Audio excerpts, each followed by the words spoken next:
Everybody ready to go? Yep. I'm really excited to be here today to introduce our new head baseball coach at Indiana University, Chris Lemonis. We had an unexpected search, but a very quality search, and was really pleased with the outpouring of interest we had for this job. We had a number of top quality assistants from existing programs. We had a number of head coaches at existing collegiate programs. We actually had a number of people in the professional ranks express interest in this job. But Chris quickly rose to the top of our target list for a variety of reasons. He's been very successful everywhere he's been, the Citadel and Louisville, multiple regionals, multiple super regionals, multiple College World Series. He's produced helped produce a lot of great players from our region. Has a great recruiting base, which also happens to be in our region in Indiana and Chicagoland and environs. Noted as a great recruiter, great hitting coach, and just a quality person.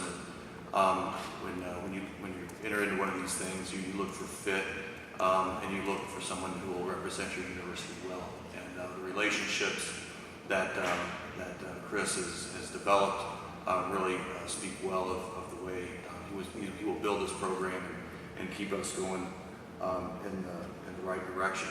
I want to thank everybody who was involved in the search. I especially want to thank Scott Rowland, who was instrumental in helping us get behind the scenes, and I think there was a substantial amount, maybe more due diligence in this search than anyone in which I've been involved. And again, Chris' reputation among people, among baseball people that Scott was able to discuss really kept him at the top of our list. I also want to thank Kyle Hart from the baseball team, who was a member of the advisory committee on the search committee. It was ironic in a way that I think just a couple days before this search occurred, we announced our Student Athlete Bill of Rights, which committed to have student athletes involved in these searches, and so that was a quick implementation of that provision of the Student Athlete Bill of Rights.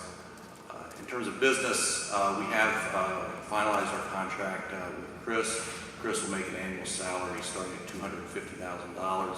That'll make him the second highest paid head baseball coach in the Big Ten. And I think that's reflective of our continued commitment to provide the resources necessary to keep IU baseball at the top of the heap. It'll be a 5-year contract too, so an extended contract to give Chris the time to put his imprint on the program.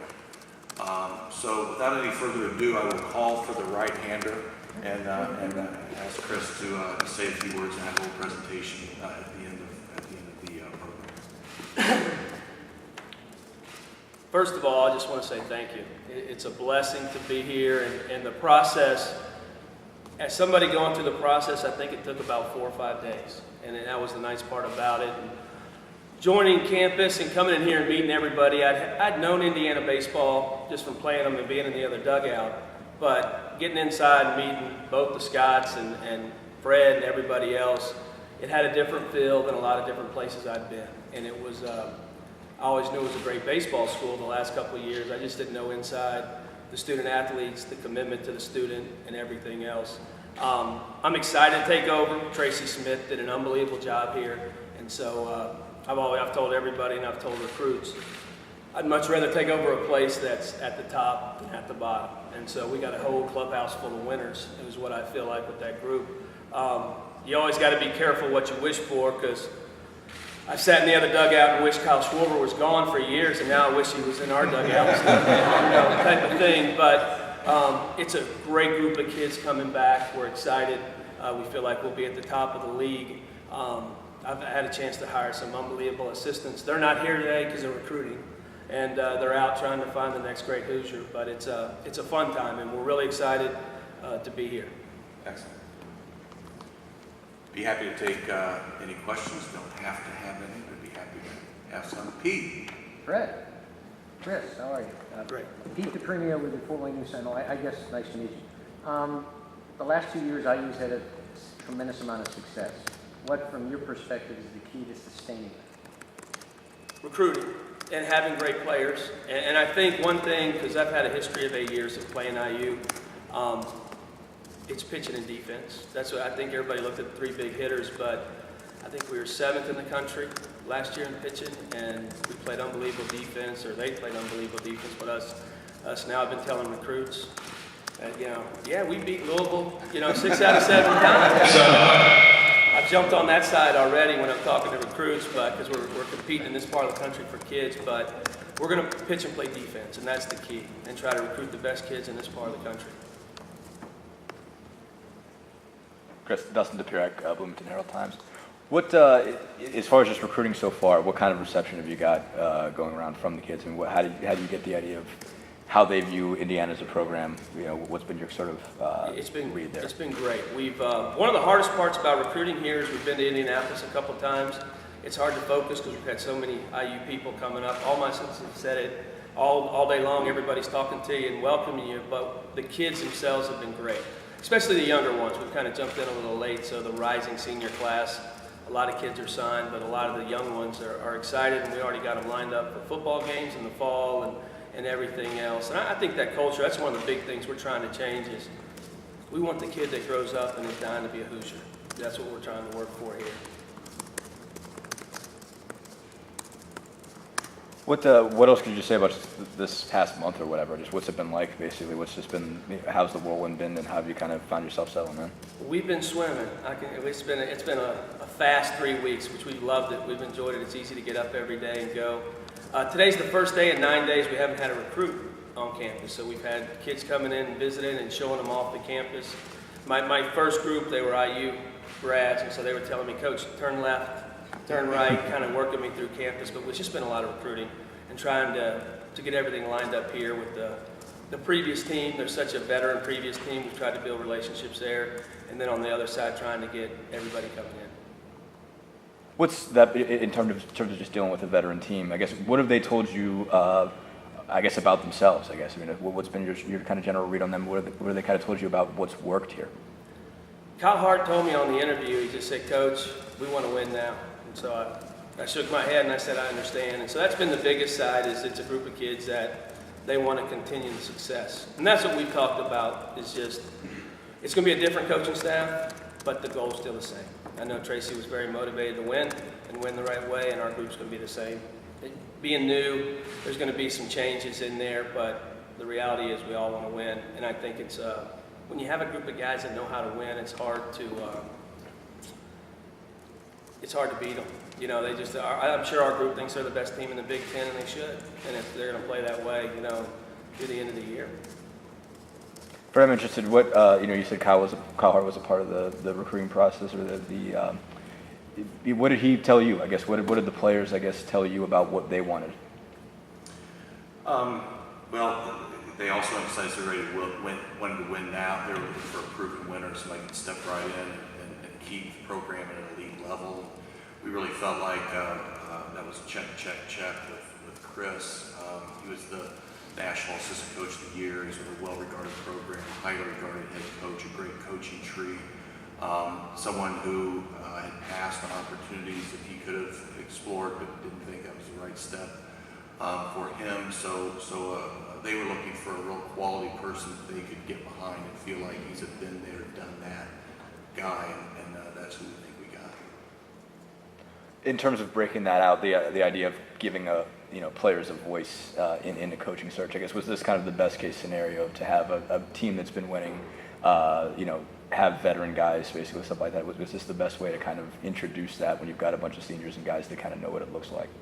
It is, because normally when you're in a coaching search, it's because the last coach didn't work out so well.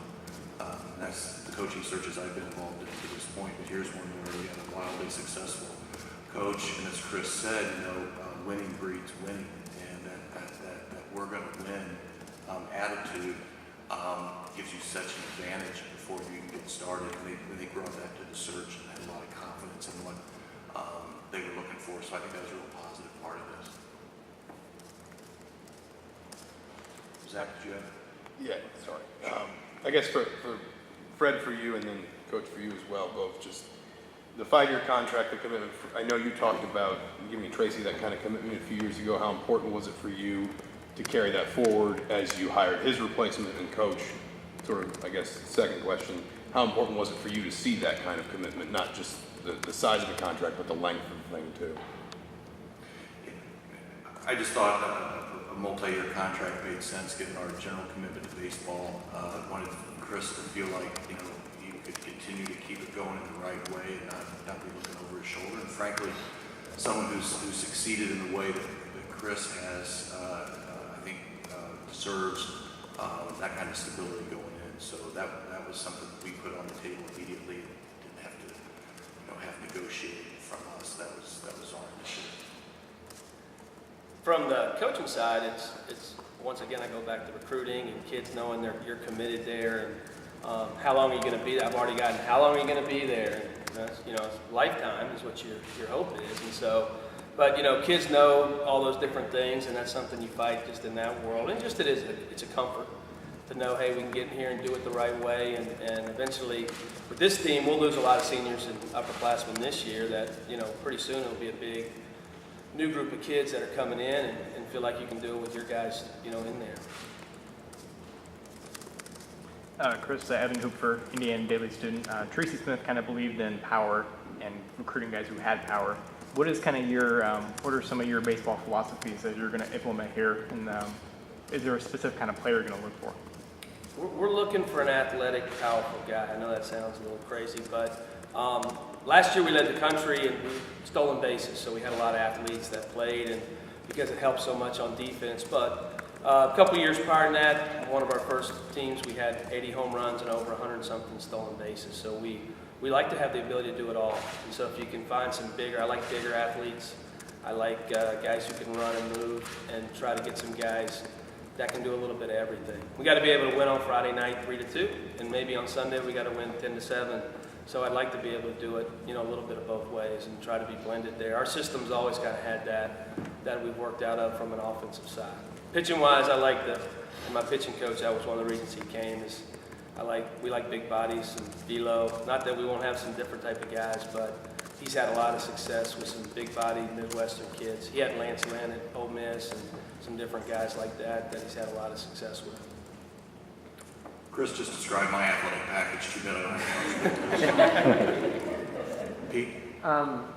Chris, I guess with the recruiting, Tracy had some success recruiting from California. From a national standpoint, are there particular regions of the country, be it California, Arizona, Florida, wherever, that you'll target beyond the Midwest?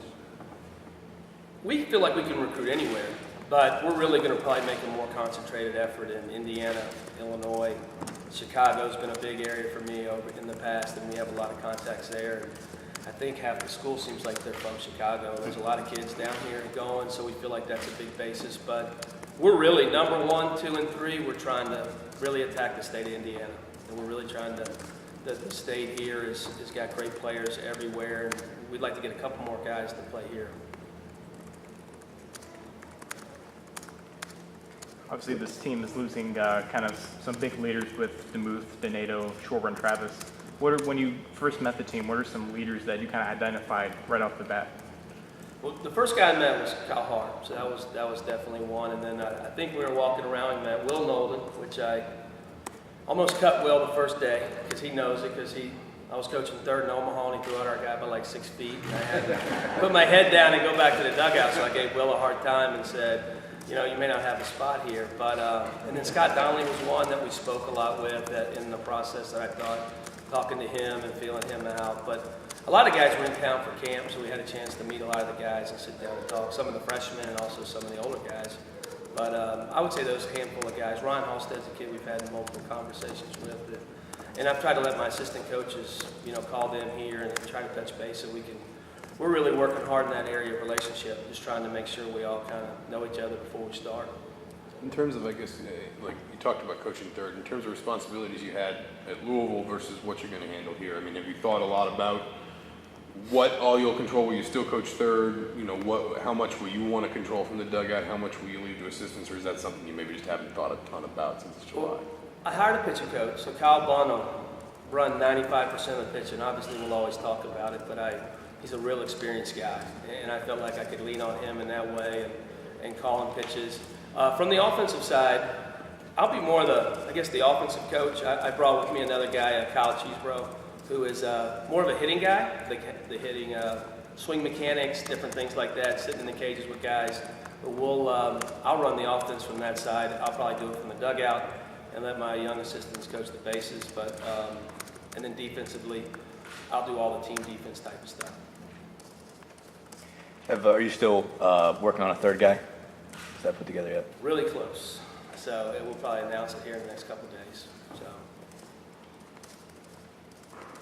What's the biggest difference between the fans of Louisville and the fans of Bloomington? I told Fred and I told Scott, I was amazed because we played at Simbauer Field and there weren't many fans, and all of a sudden, usually it takes time to build a fan base, and as soon as Mark Kaufman Field went up, it was full, and it's amazing. One of the things I'm doing right now with the recruits is walking them around, and I don't know if you've been inside the clubhouse, but there's all those great pics of the stadium is maxed out, and so that's the big sell that we've been selling is you're going to play in front of a lot of people, and that's been exciting.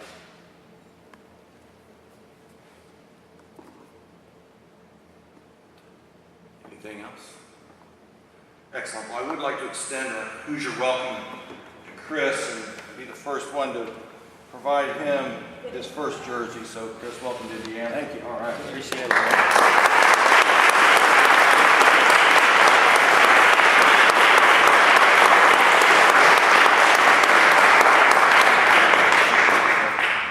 Thanks for coming, everybody. Appreciate it.